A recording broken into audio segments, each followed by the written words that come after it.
Good morning guys. Dito na naman po kami sa aming trabaho. Ito po ang ginagawa namin ngayon.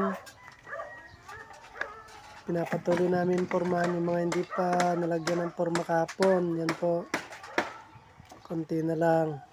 Matatapos na po ngayon. Yan.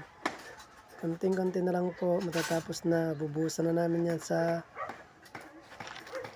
Monday. Ayan.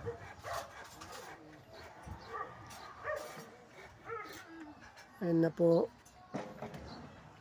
Sa wakas po matatapos na namin yung kahirapan ng pundasyon na ito. Pagkatapos ng tie beam, susunod ko na yung flooring sa baba para maganda yung paghaluan namin pagka nag-lay kami ng hollow block at saka nag-slab kami.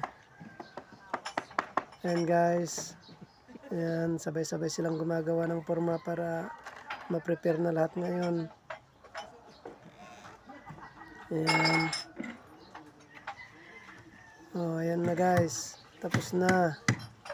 Napormahan na lahat.